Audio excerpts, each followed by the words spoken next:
What is up, guys? Today we're going to be doing some Forza Horizon 3, and we are going to be comparing the Nissan 240SX and Silvia S13 in this game to find out which one is the true king of the S chassis. We're going to start this video out by comparing the two cars stock and talking about them. The Nissan Silvia S13, a car legendary for the S chassis, the turbocharged inline-4 SR20 DET, and its fantastic drifting abilities. While this car never came to the United States, it was imported by Mini, and many people today seek to emulate this car and its stellar performance in their drift builds. While not as famous as the S15 or S14 Silvias, this car is not one to mess with.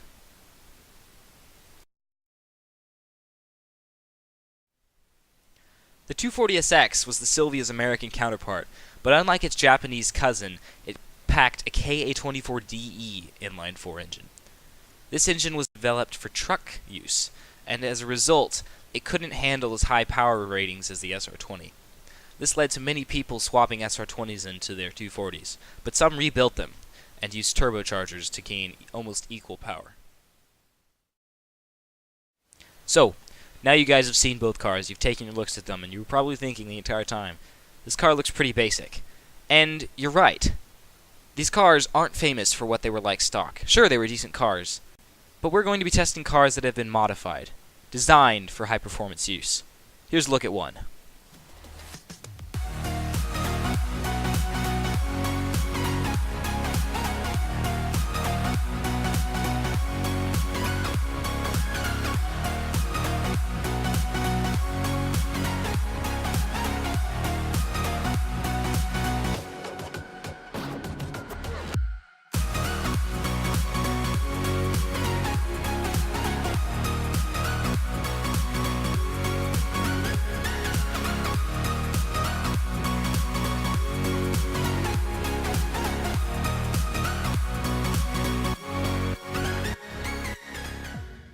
You guys just got a look at the Silvia that I will be driving. Now let's take a look at our 240.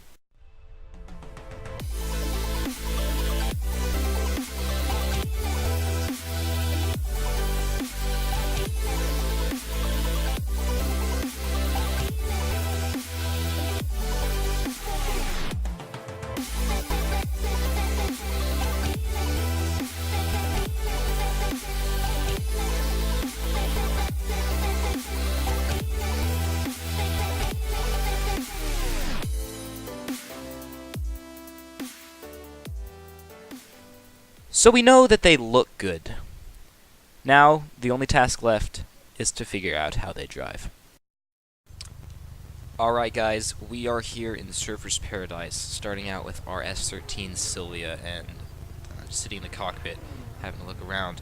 It is a very 80s cockpit, pretty simple, not a lot of stylistic stuff, fancy looking things, but all that's really important is that it gets the job done. So you can see the car's right-hand drive. It was never manufactured for the United States. I'm going to do a couple revs. This car has some pretty impressive stats. The owners modified it up to 354 horsepower, 355 pound-feet of torque, weighing in at 2,391 pounds, and has a 54-46 weight distribution. So the modifications include racing intake, exhaust, upgraded engine block, pistons, turbo and intercooler, as well as an upgraded clutch to handle the extra power, an upgraded driveline, and a special diff for drifting. So we're going to pull out of the parking lot here. Here the SR20. This engine's got purring under the hood. Looks like we're clear.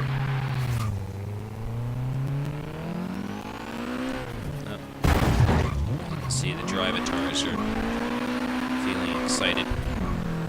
This car is being a turbocharged 4-cylinder. Very power heavy in the upper revs. And as the owners built it and tuned it for drifting, it is little bit tail happy. If we do a first gear pull, for example.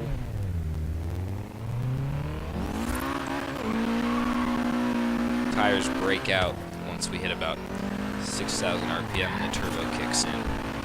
There's a big single turbo on this car, which is very much a recipe for turbo lag. But overall, it's feeling pretty solid. The power band isn't too crazy. The car is manageable. And you want it to be stable. As you can see, we have already far exceeded the 180 km/h speedometer. It's cruising through town here. This car feels pretty balanced. I'm a splendid driver. It's an RX-8 here. But it's stock, so we won't bother racing it. What we are going to do, however, is try some drifting. If I could actually drift, that is.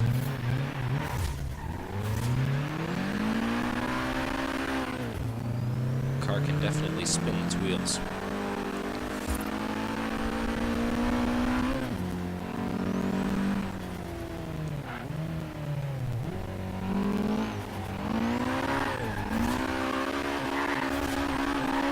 There's a drift. So this car is happiest drifting in second and third gear, which I think it may have actually.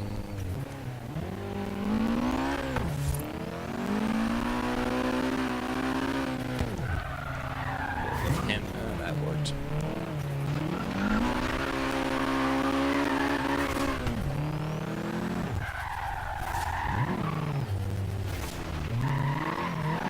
That upgraded 1.5-way differential is kind of helping us get that wheel spin there. Car feels pretty solid and landed. It's a little bit difficult to maintain drifting angle when doing long sweeping drifts, but because we haven't really gotten any opportunities to do any good places for long drifting, it won't really hold that against the car.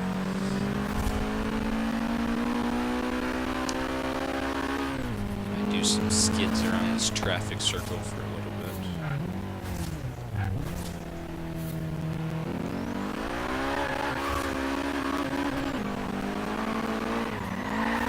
There we go.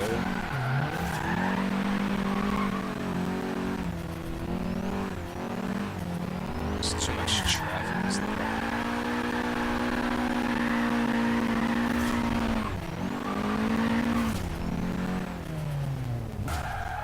Overall, the car feels pretty solid, pretty easy to drift.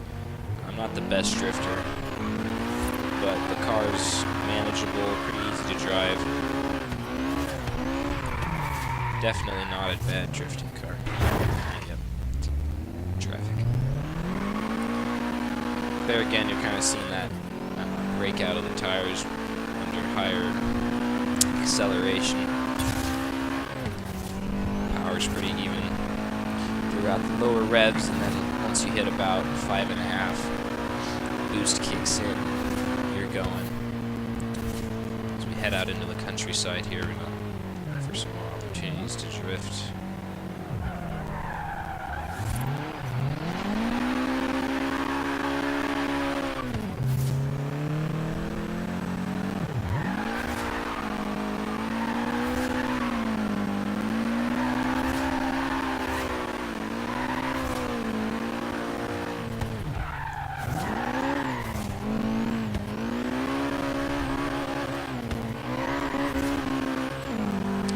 So, it's not the best drifting car, but it's only making 350 horsepower, and for a 350 horsepower car, it is doing quite well, if I do say so myself.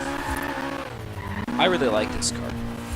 Its power band is a lot of fun to play around with. That boost kicks in. It's like a savage animal car that you're always just barely in control of, and yet at the same time not in control of at all. So with that, guys, it's time to check out our 240SX. What is up, guys? Now we are sitting right here in our Nissan 240SX that we're going to be driving for this challenge. This car is cranking out a whopping 342 horsepower from a KA24 engine. But this is not an ordinary KA24. It's been rebuilt. We're talking intake, fuel, ignition, exhaust, cams, valves, block pistons, turbo has been added on, intercooler, renewed fuel system, everything. I'm talking the entire car. Everything, pretty much everything under the hood has been replaced at some point on this car to handle the KA24's reliability issues that it's notorious for having when it's cranking more horsepower compared to an SR. It's also got upgraded suspension, differential, brakes, and transmission. So this car has definitely had more money put into it than the other car. However, it is, as I said, making 342 horsepower. That's 12 less than the Silvia on an engine that is both bigger and has had more upgrades put into it. So it kind of helps you to understand the difference between the KA and the SR. This engine is also making 344 foot-pounds of torque, but the car weighs in quite heavier at 2,816 pounds. Not heavy, but much, much, much more heavy than the Silvia by almost 500 pounds. But it does have better weight distribution, with it being 5347 rather than 5446. In terms of sound, frankly, I don't like how the KA sounds compared to the SR. But we are gonna take a look at how it drives and see how it feels. So this car has a pretty even power band in higher gears, as you could probably see. That was a pretty terrible attempt at drifting. But in first gear. So KA definitely does a much better job of putting down the power compared to the SR in an even and orderly fashion. I didn't think that the SR, the Silvia, was too bad, but now I'm driving the KA, it feels much, much better. I'm really liking the feel of this car as well. It feels very planted when you need it to be, but it can also skid when necessary. No idea why I downshifted just now. So can take a little while for the clutch to grab if you don't do it right, though.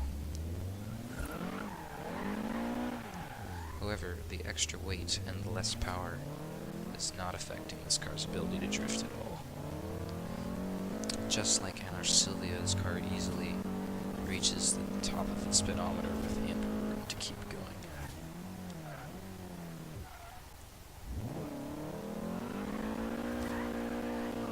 That was a pretty solid drift.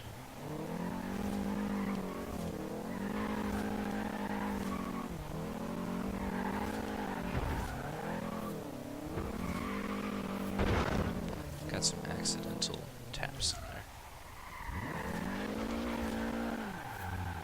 A little overdone. The drifting there. Gotta love driver tires. And wheel spin. Two best things in the world. Wheel spin and driver tires.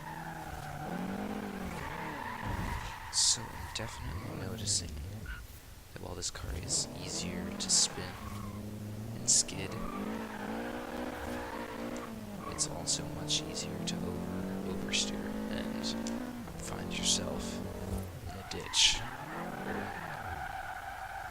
Well, like I just demonstrated, it's quite easy in this car to misjudge how much power you need to give it and how much e-brake you need to give it, and you can end up spinning the car out. Overall, it's a good car. The engine is solid, the weight distribution is good, it sounds good. look, we're back at our traffic circle. Guess we'll test out the 240's ability to hold a continuous drift. It's definitely doable, but it doesn't have the same easiness and grace that the Silvia seems to handle it with.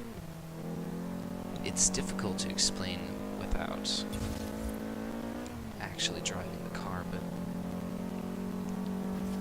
I don't get the same vibes from this car, and it's not like the fact that it's left-hand drive. I just don't get the same feeling of animalistic playfulness and yet control in this car. In this car, I feel a little more disconnected from the road.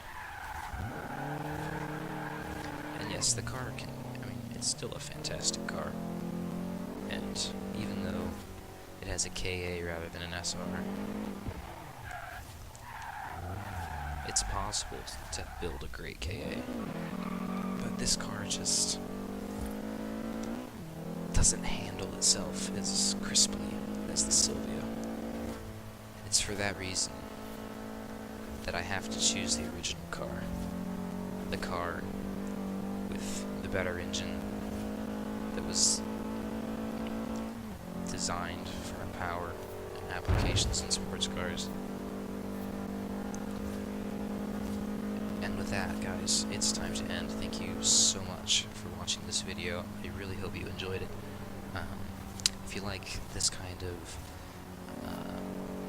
video, please let me know in the comment section below. And let me know how I can get better and keep improving this channel and making better quality content. Until next time, guys, peace out.